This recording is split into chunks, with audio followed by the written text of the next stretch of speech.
We have to be like shocked and outraged about this, and I am. But like, there's an aspect to this that is I know why it happens, right? I know why the U.S. government does this. I know why the media does this, because they're trying to maintain this position because it helps out like American imperial interests. But there is an aspect to this where it's fairly frightening to live in a country right now and to just see the line that is going on. It really does make you feel like you're going crazy to see somebody like Joe Biden denying the death tolls.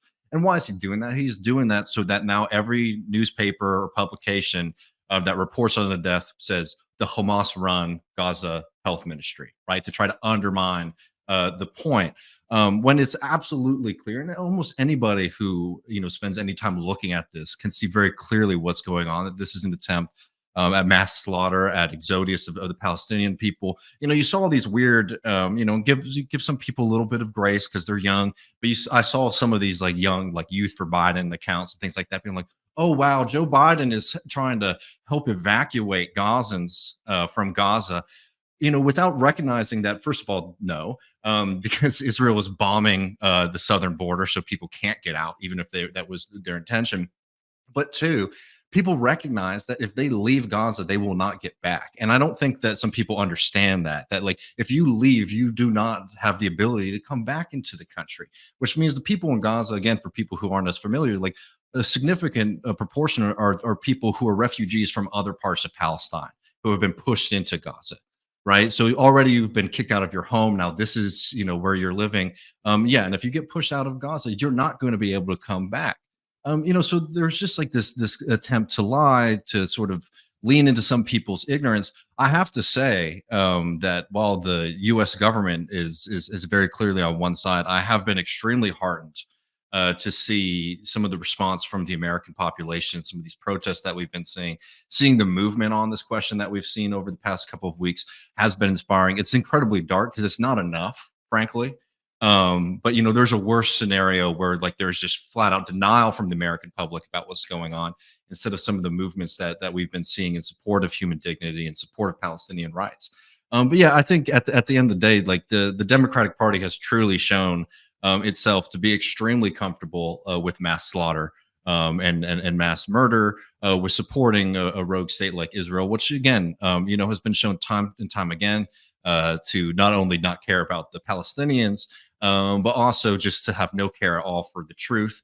Remember, this is a state that killed an American citizen very recently, Shireen Abu Akleh.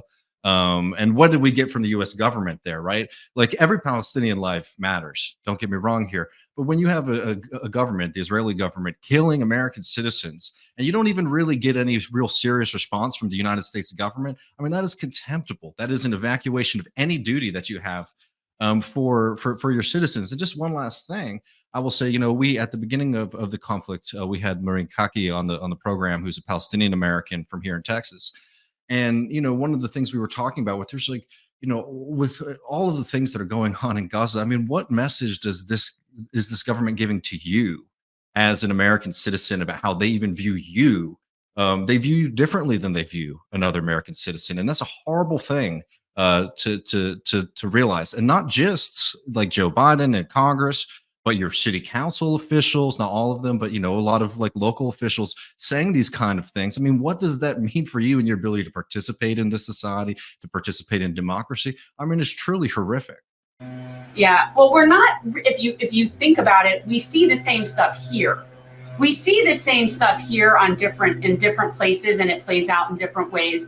But the level of othering, the level of violence, whether it's how we treat people at the border, whether it's how we police different areas, like we see this complete, like, it really is very, very authoritarian. It's happening. Obviously, some states are worse than others. We're in Florida. So, like I've lost bodily autonomy here. And so it's worse in some places than others. But overall, we're definitely seeing increased like censorship, increased policing, increased, like we're really seeing this authoritative clampdown on all forms of dissent. And and it's definitely worse in places that have less resources and are not us. And then it's so much easier for us to other people that we don't even see here. And like Palestine is the future. I mean, this is a real threat about not just in the sense of like what Palestinians are going through today, but this is, I think, a very vivid example of a lot of the violence that goes into maintaining certain systems of government, be it the American system or the Israeli system, is just the brutalization of millions of people. And the Palestinian fight is all of our fight in that way, and that like this is a direction that we're seeing across the globe of these far right, more authoritarian, anti-democratic governments coming to power, be they in the United States or be they in Israel. Yeah, and it's a playbook. I mean, one thing that Black Lives Matter did a very good job of, for example, during those protests, was sort of drawing the line between how Americans are policed, how Americans are abused, how Americans are killed by our security apparatus, and how there's a relation there to what Israel does to the Palestinians, be it in training, be it in tactics, be it in the weaponry, and things that are used against civilians. I mean, these things, they have trickle down effects on all of us. I really think that this is a watershed moment, and it's been that way for a number of years now. But everywhere we look at something that's probably more unique to the current times than what we've generally seen before. And as Jen, you've always liked to point out, the issue of Israel-Palestine has been turning for some time, but not like it's turning right now. This is turning in a way that is going to completely flip the electorate. I mean, if you look at what happened over the weekend, and we're going to play the clip in a minute, it's not that it gives you hope. It actually gives you confidence. And that's a complete difference between thinking, well, maybe this is a moonshot. No, this is actually, we're the ones with the ball in our court now. And we're the ones who are going to dictate these terms. You're not only on the wrong side of history, but you don't have the numbers to back up your bullshit. What city are you playing? Are you playing my tribe's people, my JVP Your people? tribe people. Jen's tribe people. My tribesmen? They proved, of all places, is this the Grand Central Station? A lot of people thought that where you would be afraid to pull this off would be a place like New York City, where the biggest Zionist population in the country resides in Brooklyn. But obviously the second biggest, of course, is down here in the Miami area. Oh, JVP's been killing it. But they have been standing up, and then some. So here we go. Here today in New York City, in front of the New York Stock Exchange, are the weapons manufacturers that are dropping bombs on Gaza being traded. Peace. People should be able to live in peace and security. We have to study the history of Palestine. Jewish people lived in Palestine despite any difference of religion. The difference of religion is not the cause for conflict. We lived in peace until this movement of Zionism, this criminality came in to the region and destroyed everything. We have to stop the root cause to the problem in its entirety.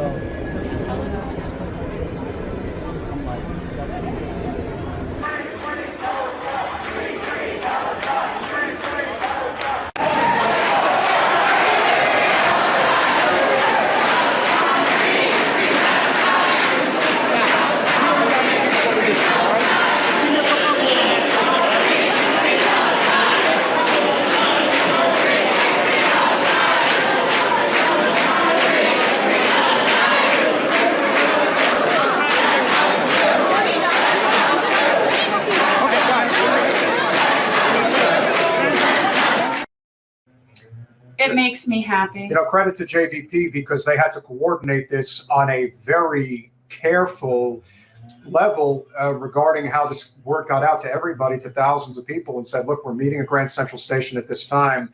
Don't tell anybody, just go, because they knew that the riot gear police were going to be ready the second they sensed that there was a big gathering, but they timed it perfectly and they basically shut it down. And, it became a national story, whether they like it or not. Now, of course, they're going to, what corporate media is going to do. They're going to say that these are all a bunch of idiots and, they're everybody's an anti-Semite now. Even Rabbi Rosen, but David, who got arrested, I think, at the Capitol. The big problem here, and this is what I've been trying to emphasize to people as a neutral observer, the harder you push for the ethnic cleanse, the longer you allow this genocide to go on, the worse anti-Semitic instances in this country and around the world are going to get. It's a reaction to an action. Everyone wants to pretend like, oh my God, we got to kill these Palestinians because they want to bring genocide to the Jewish people. No, actually, it's the complete opposite. Yeah. I hope that there's enough people that are starting to pick up on that. Well, I mean, I'll say as a member of organizations like DSA, as somebody who's been doing Palestinian advocacy for most of my adult life, Jewish Americans, progressive Jewish Americans have always played a major role in saying "not in my name," and fighting for freedom. And it's one of these things that is really important to always make this distinction. Is that associating the actions of Israel, which is a nation state, with Jewish people, is incorrect. It's a dangerous conflation to make. Israel is a nation state with its own mentality, decisions, and things like that, and it doesn't represent Jewish people as a whole. And I think that one thing that's been very frightening. You see Barnaby Raines, who's, I don't know if you all are familiar, is a British journalist, commentator on like Navarre Media, who's Jewish, has been talking about how the ways that the mass media, the state, and political organizations like the Democratic Party or the Labor Party have tried to use claims of anti-Semitism to silence people like Jeremy Corbyn, peace activists, and things like that. Makes it so that it's harder to actually fight anti-Semitism where it does exist, because there's no doubt about it that in the United States and in the United Kingdom, there has been an incredibly striking and very worrying increase in anti-Semitism. But you don't see the state or the government or the media really, coming out the things that propagate that, the things that support that, the things that are building those hate movements up. Instead, you have these kind of absurd claims, like people like Richie Torres, claiming an organization like the DSA, which has a significant Jewish participation rate, particularly in places like New York. There's a bunch of anti-Semites, right? It's cruel, it's nasty, it's wrong. And we have to be able to reject that outright, while also maintaining the very real fight against anti-Semitism in this country and abroad, because it's extremely worrying right now. As I was just saying, is like, as you are seeing this uptick, then instead of confronting that directly, we are, attacking Jewish people who are pro-peace or pro-human rights. Thanks for watching. If you want to support our mission to transform politics into service, please like this video, subscribe, follow us on social media, and consider joining our Patreon, where you'll get early access to our interviews as well as other exclusive content. Links are in the description. Peace out.